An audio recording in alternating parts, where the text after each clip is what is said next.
Olá, pessoal. Estamos aqui mais uma vez, um encontro com o que a gente tem de melhor no mercado, o mercado da saúde. E hoje é um dia muito importante, muito especial, que eu vou estar aqui batendo um papo com a minha amiga Karine Eslar. Falei certo? Isso. Karine Eslar. Karine Eslar, advogada, uma pessoa aí que tem um histórico muito bacana na advocacia, né? Na parte jurídica. E ela vai compartilhar conosco aqui, ela vai estar em uma das nossas mesas, falando sobre compliance. E é uma mesa que também vai estar o Ziller, vai estar também a Estela, e vão estar debatendo, vão estar trazendo, cada um trazendo a sua experiência, e essa experiência gerando uma sinergia para uma boa discussão. É um tema hoje muito importante, ele vem de uma legislação que tomou mais força, acho que foi 2011 ou 2013, né? 2013 a legislação. 2013. A legislação, então, vai ser uma mesa de muita discussão. É um tema, dizem que é novo, mas que está tomando muita força, e principalmente na área da saúde. Seja muito bem-vinda, Karine. A gente vai estar aqui nesse bate-papo, o microfone está aberto para você. Eu estou muito feliz com a repercussão que está tendo na mídia, né? Tanto na mídia escrita, online, e até entrevista na TV você deu com relação ao tema que você vem tratando ao longo dessa sua carreira aí. Então eu queria que você falasse um pouco, se apresentasse, falasse um pouco de você, da sua história, do seu trabalho, contar um pouco, nós já trabalhamos juntos, né? Um tempo atrás. Então, é isso. Seja muito bem-vinda. Obrigada, Renato, meu amigo. Obrigada a toda a sua equipe aqui do podcast. Realmente uma estrutura ótima, a gente se sente muito à vontade. E muito obrigada também pela minha caneca, né? Já falei que eu faço coleções de canecas, então mais uma para minha coleção, linda. E vai ficar, com certeza, em uma posição de destaque junto à minha coleção. Que bacana. Vamos lá. Eu sou Karine Eslar, como você disse, advogada, já atuante há 23 anos no mercado. Iniciei minha carreira na área de direito empresarial. Na verdade, eu comecei com direito do trabalho, depois eu fui para o direito empresarial por força do destino e das necessidades profissionais. Atuei bastante nessa área, atendi grandes empresas no estado de Goiás. E em 2011, uma das empresas que eu trabalhava, que eu atendia, ela foi vendida para uma multinacional. E eu conheci, então, em 2011, o tal do compliance. E me apaixonei pelo Instituto do Compliance. Comecei a estudar um pouco mais. Em 2012, me casei e fui embora para a Argentina. E lá eu continuei trabalhando para essa multinacional. Em 2014, eu conheci a Associação Argentina de Ética e Compliance, fiz o curso de compliance, tirei 2 certificações internacionais em Buenos Aires e falei, é isso que eu quero fazer para o resto da vida. Porque eu já estava um pouco insatisfeita, né? Eu queria um propósito maior para eu poder trabalhar com as organizações, levar um propósito diferenciado para as empresas. E eu sempre gostei muito de gestão, trabalhava com gestão jurídica, e isso tudo foi realmente me trazendo esse anseio de fazer algo diferente, algo mais do que o jurídico, né, o contencioso interno. E aí eu comecei, então, a estudar, a pesquisar. Em 2015 eu vim para o Brasil, entrei em contato com várias empresas onde eu trabalhei, falei de compliance, falei para as pessoas que tinham que fazer o compliance. Muitos falaram, não, doutor, essa lei não vai pegar não, é mais uma lei que vai ficar em desuso, né?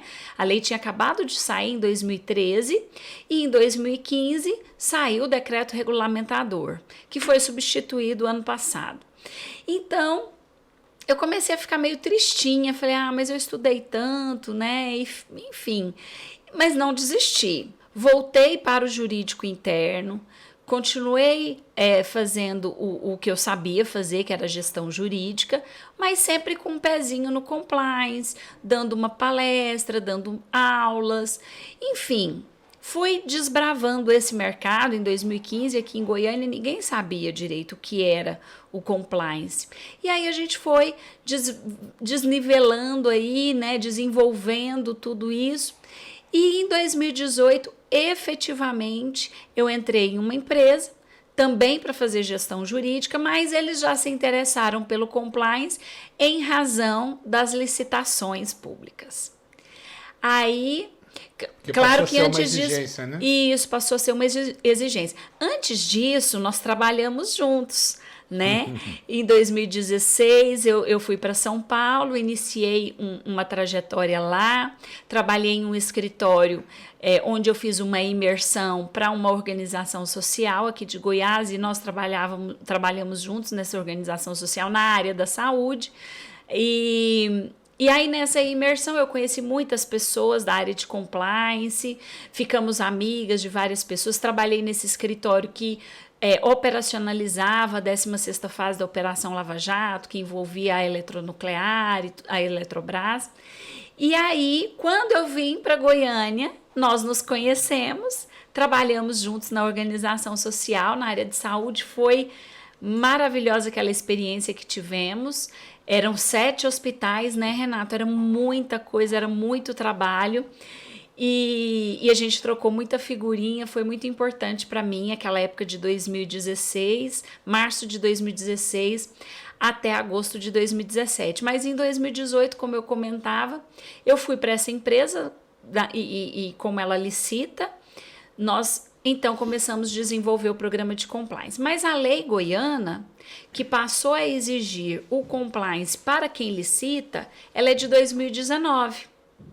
Então, essa empresa da área de licitações que eu trabalhei com ela, na verdade, ela não era da área da saúde, mas como ela licitava, né, 100% do negócio dela era licitação, então eles tinham essa visão que precisavam fazer.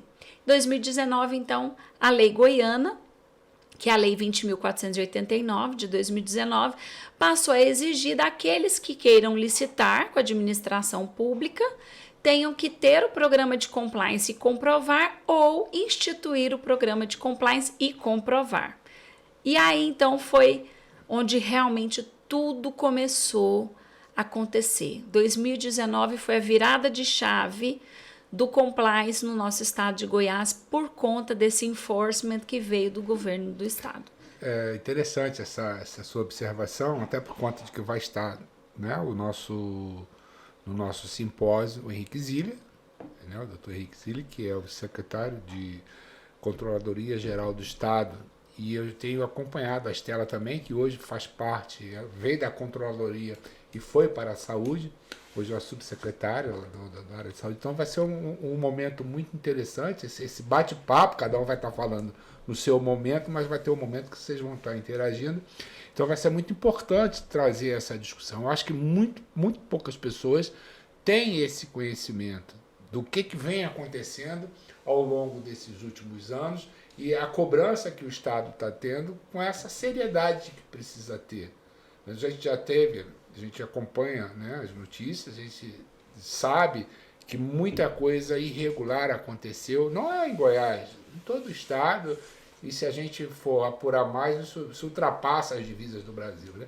Mas que é uma legislação, não deveria ser, né? A questão da ética, não precisaria ter uma lei para isso deveria estar na base das pessoas, deveria ser um princípio moral e não uma questão de seguir por conta de uma legislação. Mas não tem outro jeito, vamos ter que fazer com que as pessoas tenham esse entendimento.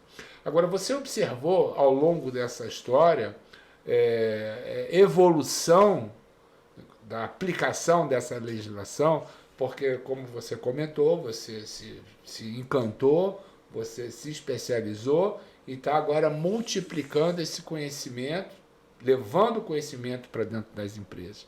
Eu lembro, você comentou naquele momento que a gente trabalhou junto, para mim era muito novo, né? A gente estava com a legislação há pouco tempo, mas foi um trabalho muito bacana, esse trabalho de conscientização, de você levar essa questão da conscientização, de cumprir o que vem descrito nessa lei. E isso perpassa também pela questão do assédio, o assédio moral, o assédio sexual e muitas outras questões que acaba também sendo coordenado, comandado aí pela compliance. Estou falando alguma coisa errada? Não, né? Não. Não. E eu também tive a oportunidade de acompanhar esses processos em outras organizações também e vi de você construir, de você levar a questão ao conhecimento dos colaboradores. Agora, a gente também observa, eu observei, e eu, pelo que eu venho estudando ao longo do tempo, que como toda lei, eu vejo que essa também tem uma aplicação, mas que as pessoas não conduzem como deve ser conduzido, sabe? E às vezes utilizam de uma ferramenta legal para poder tratar, vamos dizer assim, às vezes questões políticas e outras. Como é que você vê isso? Eu estou falando alguma coisa que é desproporcional, que não faz muito sentido. Como é que você vê isso? Não vejo nada desproporcional no que você diz. Inclusive, com relação àquela sua primeira questão, eu vejo que sim, o compliance vem evoluindo em todo o Brasil. Há muito pouco tempo, nós estamos vendo um crescimento exponencial da execução de programas de compliance dentro das organizações. Não só na área da saúde, mas em todas as organizações. Não sei se você sabe, mas nos Estados Unidos, que foi onde tudo surgiu com o FCPA norte-americano, em 1977, você vê que a gente está atrasado só um pouquinho, onde tudo surgiu nos Estados Unidos, o grande enforcement do compliance foi a área financeira e a área da saúde. Então, a área da saúde nos Estados Unidos, o compliance é muito forte, muito forte. E aqui no Brasil, a gente tem visto cada vez mais essa preocupação das instituições de saúde. Então, está sim havendo um crescimento do compliance, da aplicabilidade de todos esses princípios, todos esses valores que você mesmo comentou, a questão do assédio moral, sexual, a questão da cultura da integridade, promover essa cultura da ética, da transparência dentro das organizações. Tudo isso está crescendo de uma forma muito exponencial, o que é muito bom. Agora, eu concordo com você, não deveria ser uma lei, né? A gente não precisava ter uma lei para dizer para as pessoas o que deve e o que não deve ser feito. Só, Renato, que eu vejo que a dificuldade, ela está na formação inicial do indivíduo. Os indivíduos saem das universidades, saem da formação fundamental sem esses gatilhos de valor, de princípio, né? Sem saber como trabalhar dentro de uma organização, cumprimento de normas, cumprimento de regras. Então, as organizações estão tendo que fazer isso, elas estão tendo que formar esse indivíduo para que dentro das organizações eles saibam se portar, eles saibam respeitar o próximo, eles saibam entender a importância da diversidade dentro da organização. Então, eu vejo que a empresa ela está tendo que fazer um papel educacional que a academia não está conseguindo fazer, porque é muito conteúdo. Não dá tempo, não dá tempo de formar esse indivíduo ético e etc, né? Culturalmente transparente, ético. E nós sabemos que nós no Brasil ainda temos a fama do jeitinho brasileiro. Aí vem a questão da política que você mencionou. Então, nós temos essa característica também, que é uma característica cultural do povo brasileiro, que acaba também impactando nas relações empresariais. Por isso que eu vejo que a organização está tendo que treinar essas pessoas sob o ponto de vista ético e com a cultura da própria organização também, né? Você falou alguns pontos aí interessante. E a questão da formação, né? Eu tenho muito orgulho de dizer que meu pai era um motorista de caminhão e minha mãe uma dona de casa. Tiveram 8 filhos, criaram e formaram os 8. A minha jornada, até eu começar a trabalhar, foi escola pública. O meu ensino foi um ensino de primeiro. Pobre, né? Daquela situação de você ter que escola pública, não é só porque nós estávamos mais pobres. Então eu tive aula de moral e cívica, organização social política brasileira. Eu fui do membro do centro cívico escolar, eu fui do pelotão da bandeira, eu fui patrulha escolar de segurança, eu tinha até um bonezinho, escrito pés. Eu vou com a cara dessa publicar, pegar essa foto e botar lá no meu Instagram, no meu... Coloca mesmo. É a minha história, né? E isso é uma formação. Primeiro, a formação moral, casa, que não é questão de você ser pobre ou rico. São valores que você traz na sua formação. E esses valores a gente traz. Então, essa é uma questão. A outra questão é o que hoje a gente traz do ensino. Realmente existe. Você falou assim, porque é muito dinâmico, é muita coisa. Mas tem que ter algo mais. As universidades colocam no mercado, realmente, pessoas que precisariam ter algo mais para se fortalecer. Mas, até um tempo atrás, eu achava que não era problema da empresa, sabe, pegar as pessoas e desenvolver. Mas não é. É uma responsabilidade, sim, porque a empresa tem uma responsabilidade social. Eu sempre falava, sempre tinha discussão assim, olha, não tem problema você formar uma pessoa, fazer um processo de treinamento e desenvolvimento da pessoa, a pessoa ir para o mercado. Que bom! Vai para o mercado, vai tornar, eu formei aquela pessoa, ela vai influenciar para que o mercado fique mais competitivo. Então, se o mercado é mais competitivo, é uma relação ganha-ganha. Então, eu estou tendo uma contribuição, é uma responsabilidade social né, essa ação de formar pessoas. Eu lembro também um episódio que... Assim que eu me formei, eu comentei aqui num outro encontro, eu estava fazendo o MBA em qualidade em 1998, que foi a minha formação. E eu fui para uma indústria metalúrgica, uma indústria de alimentos, e lá as pessoas não eram analfabetas. Então o que era? Era uma responsabilidade da empresa, sim, e a empresa não se relacionava com a comunidade. Isso que é absurdo, as pessoas tinham raiva da empresa, porque a empresa que só estava odor. Então, o que a gente começou a fazer enquanto gestor de RH na época? Vamos trazer a comunidade para dentro da empresa e vamos com a empresa para dentro da comunidade. É uma responsabilidade da empresa? Seria? Responsabilidade social. Inicialmente, as empresas até poderiam entender que não. Né? Naquela época, inclusive, 1998, não havia ainda essa discussão como há hoje da responsabilidade social. A empresa ela era criada para gerar lucro, ela não era criada para gerar valor.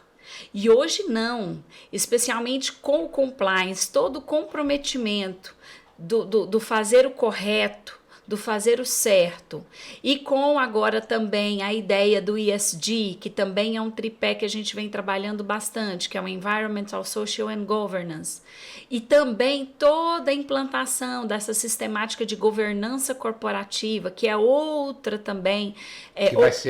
Vai fazer parte também do nosso... Do desculpa, interrompendo. Imagina. Vamos falar sobre governança corporativa, vamos falar sobre governança clínica. Sim. O Leonardo Carapio vai estar envolvido nesse processo aí, nessa discussão. Vai ser também uma discussão muito, muito saudável, muito verdade. Importante que as pessoas participem. Mas desculpa. Conclui. Imagina.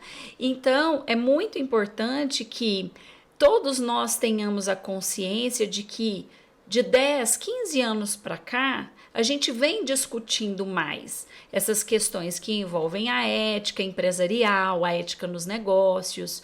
Eu tenho 8 anos já no compliance, então eu percebo que as discussões elas são mesmo mais recentes, né? 10, 15 anos para cá é que houve realmente essa discussão.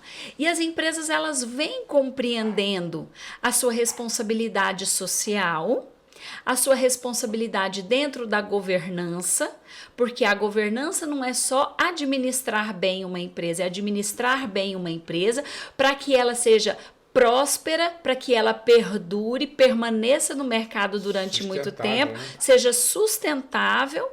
Para quê? Para que ela continue crescendo, gerando emprego, gerando renda, gerando um ambiente social favorável e, dentro do ESG, a responsabilidade ambiental também. Que é uma coisa que vem sendo discutida mais recentemente, né? A questão da sustentabilidade, a questão do chamado ESG.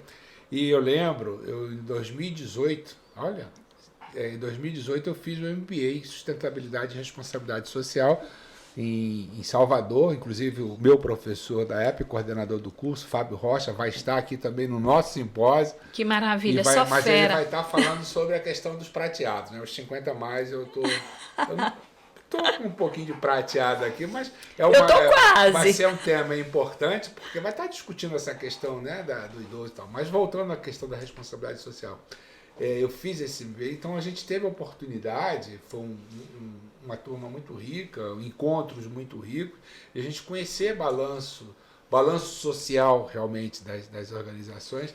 E você está falando aí, mesmo já tendo 2018, mesmo já tendo a legislação, muito poucas empresas e grandes empresas tinham essa preocupação com compliance.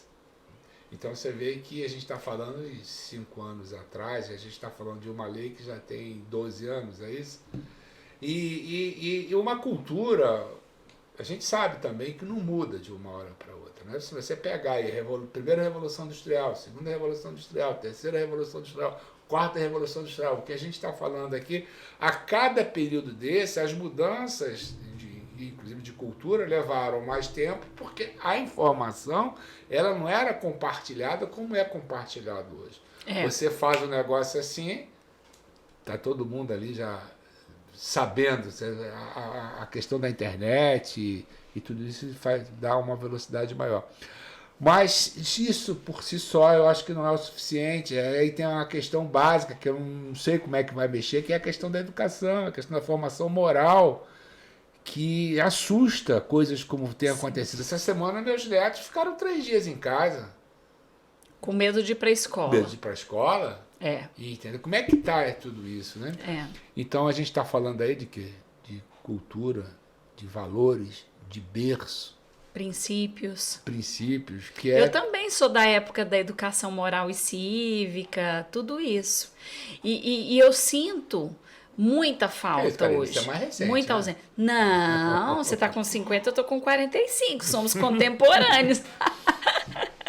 Então, eu sou dessa época também, educação moral e cívica. Tudo. E como se não bastasse, ainda filha de militar, de ex-militar. Então, a formação ética, moral dentro da minha casa foi algo que foi muito experienciado por mim, pelo meu irmão. Hoje, pela manhã, eu encontrei uma amiga que fazia muito tempo que não nos víamos pessoalmente. Estávamos conversando a respeito disso. Era a época do medo. Nós olhávamos para os nossos pais, principalmente o nosso pai, né, o patriarca. Ele olhava para a gente, você já sabia qual era o recado, abaixava a cabeça e quietinho. Era o medo junto com o respeito. Era um sentimento mesclado. Hoje, eu tenho uma filha de 8 anos que argumenta comigo. Argumenta. E vai você querer ensinar igual foi na minha época? Não consegue. Não é a mesma coisa. Você trouxe uma questão aí que é meio confuso para mim entender alguns pontos. Mas eu entendo.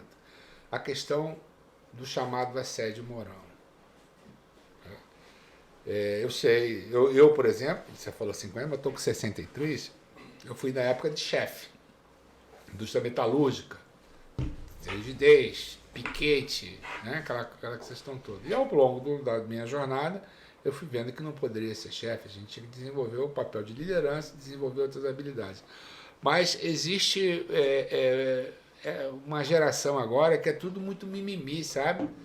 Então, isso é uma situação que quem cuida da questão da legislação e quem trata a questão do compliance, essas questões, tem que ser uma pessoa muito madura, muito isenta, para poder saber identificar realmente o que é, o que não é a questão. Porque acaba gerando prejuízo, e muitas vezes prejuízo para a organização, prejuízo para as pessoas. Então, como é que você vê essa questão desses limites? Como é que você enxerga isso, pelo que você já acompanhou ao longo dessa sua jornada? Você falou algo muito interessante. Hoje a comunicação ela é muito mais rápida e muito mais acessível. Eu costumo utilizar a comunicação para a gente conseguir atingir o objetivo da organização. Regras claras, comunicação clara, não falsear nenhum tipo de informação, por mais dura que ela seja, não falsear. As organizações ainda têm tendência a esconder certas coisas, certos temas, certos assuntos. Sempre que eu estou dentro de uma organização, que nós estamos passando por uma renovação, uma mudança do mindset, uma mudança de gestão, inclusive, eu sempre prego pela transparência das informaçõa doa quem doer. Precisamos ter uma comunicação fluida, as pessoas precisam entender o que é permitido e o que não é permitido. Porque se elas não cumprem, elas sabem também quais são as consequências dos seus atos. Agora, um ambiente em que tudo é escondido, a comunicação não é fluida, não há uma transparência, não existem regras bem definidas, aí vira a casa da mãe Joana. Ninguém sabe o que pode fazer, o que não pode fazer, cada um faz do seu jeito. Os processos, por exemplo, dentro dos departamentos, os processos têm que ser bem desenhados, bem delineados, as pessoas têm que saber o que é que tem que ser feito dentro daquele processo de compras, por exemplo. Eu gosto muito de dar o exemplo de compras porque é um setor que a gente tem uma complexidade maior, inclusive dentro dos hospitais. Eu me recordo que quando nós trabalhávamos juntos aí em alguns hospitais públicos, grande parte dos nossos problemas eram questões envolvendo o departamento de compras. Então, ter regras, ter normas, procedimentos bem definidos, bem delineados e você conhecer os riscos que estão envolvidos ali naquele processo específico é muito importante. Por quê? Porque as pessoas vão estar cientes, elas vão saber o que é necessário, o que tem que ser feito e elas vão cumprir com a regra. E se elas descumprirem a regra, tem como a gente saber que houve o descumprimento e aí então elas também saberão quais serão as consequências daquele descumprimento, né? Então eu gosto muito de trabalhar regras escritas, procedimentos bem definidos, mapa de risco sempre atualizado e a comunicação. Sem comunicação, Renato, você sabe, você é de RH. Você te interrompendo, não é negócio de interromper não, sabe? Isso aqui é um Não, bate-papo. Tá? Lógico. Mas a questão que você falou aí do compliance, a questão das organizações, a questão de compras, e a gente traz às vezes a questão de porque o poder público, porque a corrupção tem no poder público. Não é isso, não. Eu vivenciei, tive ao longo dessa minha jornada, eu tive boa parte no privado e boa parte no público. E a gente não identifica que existe muita questão de corrupção na área privada também. Então essa questão do compliance, como é que você vê essa aplicação no que é no público? Você falou aí que olha, tem chamamento, licitação, tem que ter a questão da lei do compliance. Então, como é que está isso no mercado entre o que está acontecendo no privado e o que está acontecendo na gestão pública?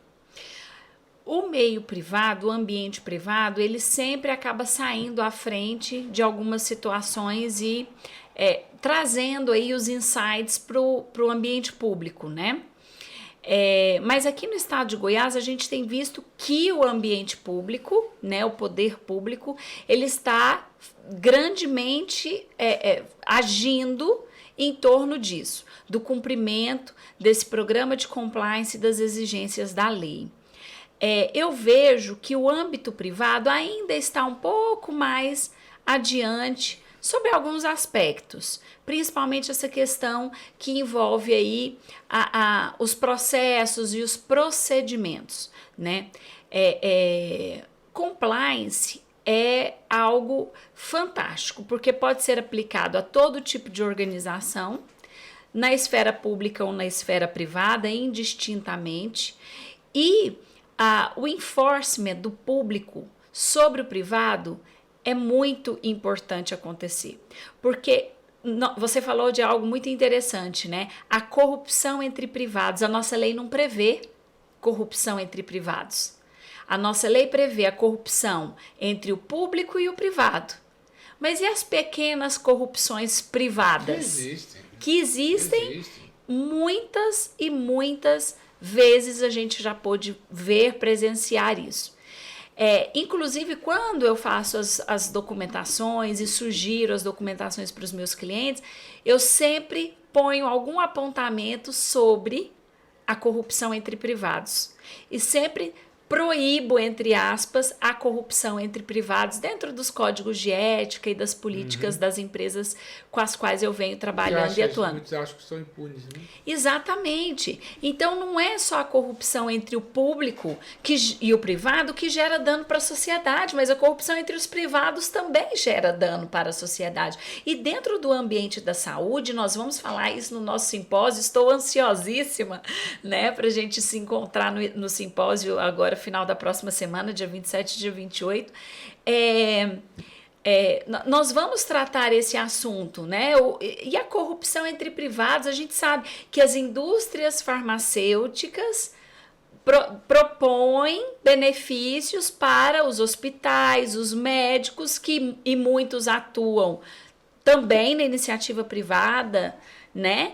E vice-versa, né? Nós sabemos que existe um trânsito não só entre as indústrias farmacêuticas, mas também as distribuidoras de produtos farmacêuticos. Enfim, a gente sabe que existe aí uma relação um pouco promíscua, vamos dizer assim, né, nesse relacionamento. Não estou querendo aqui colocar lenha na fogueira, mas a gente sabe que nós estivemos dentro, né, a gente sabe que hoje, inclusive, essa relação ela é muito menos vivenciada do que há alguns anos atrás, porque o próprio compliance vem trazendo essa regulação para dentro dos hospitais, para dentro das clínicas, para dentro das indústrias.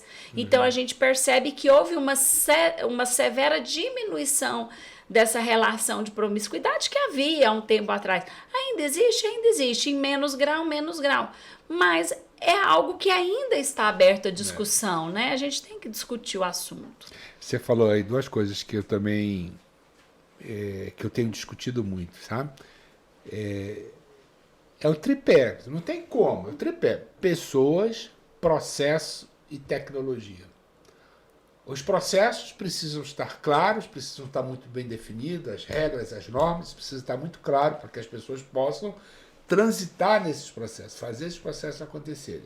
As pessoas precisam ser preparadas na condução desses processos e fazer as conexões com outras pessoas para que esses processos se conectem e aconteçam.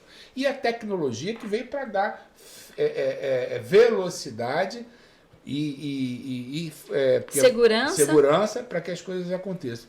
Então é o que eu venho trabalhando, é o que eu estou fortalecendo no Instituto RG, é a questão de qual é o teu papel hoje, Renata? Além de ser uma pessoa hoje de conexões, que a minha história de 46 anos foi fazer conexões, foi me relacionar com pessoas de competência no mercado, como eu me relaciono com você e com outros, desses outros 55 que estão no nosso simpósio. Então, o que eu venho trabalhando, que eu venho dizendo é eficiência operacional. Para você ter eficiência, você precisa transitar por tudo isso. Renato, mas você é um especialista em processo? Não. Mas eu dirigi muitas empresas, eu sei como é que funciona. Renato, você é especialista em pessoas? Não, mas eu fui 25 anos, mais de 20 anos, trabalhando como gestor de RH. Renato, você é especialista em tecnologia? O pouco que eu sabia, aperfeiçoei, porque eu fui estudar para isso e hoje meu mestrado está fundamentado nisso. Mas o que eu tenho, cara? Eu tenho um bom relacionamento. Hoje, se eu for para uma empresa e trabalhar a questão de uma reestruturação, eu vou fazer o quê? Karine, me ajude aqui. Porque Sim. Você domina isso. Eu sou o quê? Eu sou um bom líder e sou formador de líderes e formador de equipes. E um bom líder, ele consegue conectar pessoas e essas pessoas conectadas fazer as coisas acontecerem. Exatamente. Entendeu? Então, essa questão dos processos da eficiência operacional está muito ligado a tudo isso que a gente está falando aqui. Mas você falou do nosso simpósio, né? Você vai provocar, não dá spoiler, não fala que você vai falar lá não. Mas é assim a dinâmica, vai ter provocação, você vai trabalhar junto com o público presente? Como é que isso vai estar acontecendo? Eu acho que eu já até fiz uma provocação aqui, né? Falando da relação aí entre as pequenas corrupções, né? Dentro do ambiente privado. Sim, a gente vai levantar algumas questões para serem discutidas, né? Principalmente porque a gente vai ter um tempinho ali para debate, para discussão. Mas é importante a gente fazer com que as pessoas reflitam acerca de tudo que está acontecendo, dessa tecnologia disruptiva que vem trazendo toda uma novidade de vida e de atuação dos profissionais. Nós, como profissionais já há mais de 20 anos no mercado, a gente tem que vir se atualizando com relação a tudo isso, né? Não pode parar, né? Entendendo essa nova fase, essa nova tecnologia que está aí à nossa disposição, que facilita tanto, que nos ajuda tanto, que às vezes também nos atrapalha um pouquinho, né? Porque não nos permite muitas vezes conviver efetivamente com as pessoas ali no dia a dia. Mas a gente pretende sim trazer algumas questões polêmicas para serem discutidas. Deixa eu te dar um spoiler, te dar uma informação. A Cardápio Virtual, que é uma empresa parceira, inclusive toda essa estrutura aqui deles, eles têm um sistema, uma plataforma de interação com o público.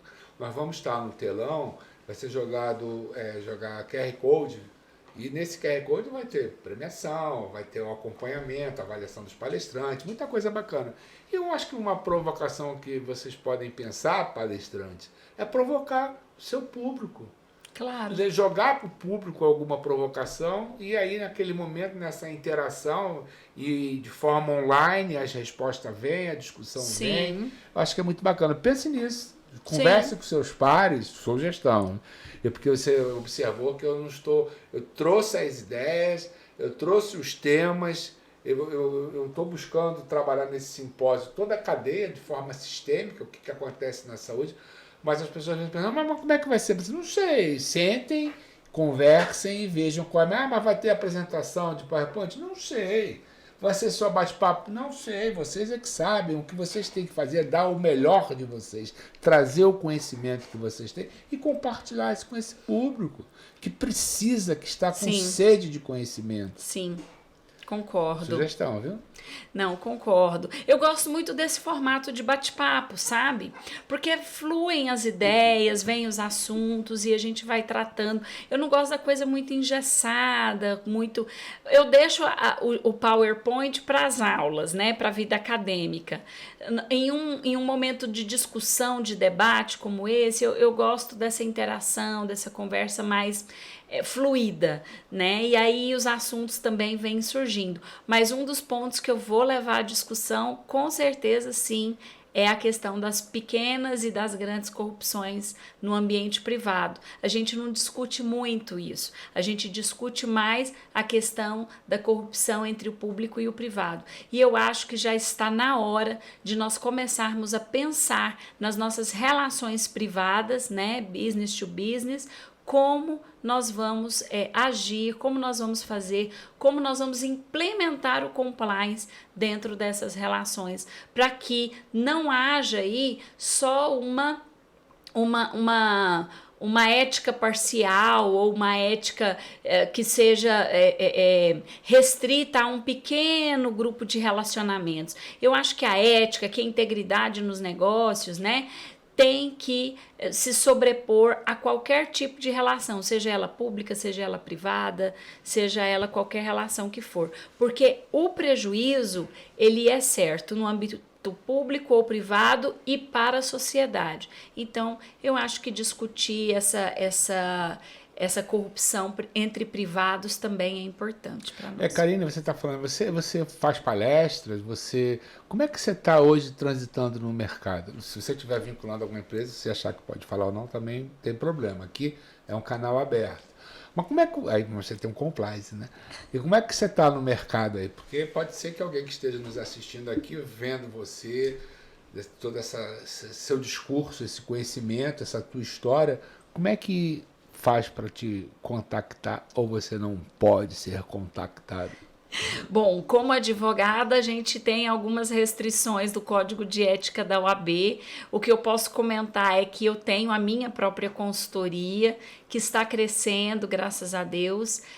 Estamos indo agora para o mercado no interior de São Paulo. Minha sócia Sinara, que certamente vai nos assistir, está nos assistindo, está indo para São Paulo. Sinara advogada também na área. E ela vai para São José dos Campos abrir a nossa primeira unidade da consultoria lá. Bacana. Então eu já venho trabalhando, né, há muitos anos com a minha consultoria. Agora tendo a minha sócia, né, a Sinara como minha sócia, e por incrível que pareça, nós temos muitos clientes, o mercado vem nos abraçando muito bem, graças a Deus, e eu tenho a minha vida acadêmica, que eu gosto muito de ser professora, então eu ministro também palestras em eventos como o nosso simpósio aí, que vai acontecer nessa próxima semana. Gosto muito, né, de estar nesses eventos, trocando experiências, conversando, e também ministro aulas em alguns cursos de MBA, pós-graduação, sempre módulos de governança, compliance, ESG, LGPD também. Então, a gente tem também lecionado, inclusive leciono para um curso da América Latina, que é um curso de especialização em compliance ibero-americano. Temos muitos bons amigos também em outros países, aí, Peru, Chile, Argentina, Colômbia, Bolívia. Eu acompanhei você nos congressos desse internacional. Muito bem. Sim. Esse ano, agora no segundo semestre, em outubro, estarei participando presencialmente do congresso no Panamá. Tive o convite para ir agora em junho para Portugal também, para a Ilha da Madeira. Um grande amigo meu, Dr. Fabrício Bonvecchio, me convidou. Todos os anos eu participo online. Esse ano, infelizmente, ainda não vou conseguir estar presencialmente lá na Ilha da Madeira, mas desejo todo sucesso. Estarei aqui no online com eles novamente. E também estou participando com muito orgulho, com muita alegria, de um movimento de compliance que nasceu na África, em bacana. Angola. Uma grande querida amiga, Nádia Feijó, é um expoente lá no compliance, e sempre estou participando das aulas com ela nas trilhas de compliance, falando também sobre código de conduta, lei anticorrupção e etc. Então, a gente vem trabalhando bastante e difundindo bastante. Estou atualmente, Renato, como presidente do MILA, que é o Movimento por la Integridade em Latinoamérica. Esse movimento foi criado por mim e por um outro amigo, Marco Túlio. Nós iniciamos esse movimento, conversamos em 2018 presencialmente em um congresso que ele me convidou para participar lá no Peru. E esse movimento está crescendo muito também, e a nossa ideia é essa, é difundir o compliance, falar sobre integridade, a todas as pessoas interessadas que queiram aprender, que queiram saber como implementar um programa de compliance, e muito fortemente o MILA vem trabalhando com a Meritum Business School, que é essa escola que tem o curso de especialização em compliance ibero-americano, do qual eu sou uma das professoras, e a gente tem muito prazer em trabalhar com isso. É só para jurídica? Qualquer um pode? Eu posso me inscrever? Qualquer área de atuação, desde que sejam pessoas que já tenham uma formação superior, que queiram se especializar na área, que queiram trabalhar na área, pode se inscrever e se me procurar aí no meu Instagram ainda e conversar comigo. @dra.carineeslar. Carine Eslar. ESLAR. Se me procurar aí, me chamar no direct do Instagram, eu ainda consigo um descontozinho para poder fazer a especialização. Eu faço conexões. Pode me procurar também que eu faço a conexão com a Karine. Agora Sim. Você falou aí em Angola, vou falar para a Renata, minha colega de mestrado que está lá em Angola. Procure Karine, viu? Você está com todo esse movimento na área de saúde em Angola, com certeza você vai precisar trabalhar o compliance aí nessa região, de que é um nível de complexidade também. Sim. Muito complexo por lá. Mas a Nádia tem sido uma referência muito forte no compliance em Angola e a gente tem trabalhado muito juntas. Pode nos procurar, Renata, a gente te ajuda. Tá bom. Karina, a gente está chegando aqui no nosso final, né? A gente pode, com certeza, vamos marcar outros momentos. A gente tem aí uma jornada longa aí pela frente para a gente trazer aqui, trazer a sua sócia, a gente bater um papo aqui. E cada encontro desse é um aprendizado para mim. Eu acho que desses encontros, quem está ganhando mais aqui sou eu. Eu acho que o Fábio também, que está coordenando nossos encontros, também vai sair aqui, ó, um especialista. Expert, né? Vai. Então é isso. Pessoal, ficar aqui com a Karine nas suas palavras, né, finais aí, seus comentários, fique à vontade para estar conversando aí com o nosso público.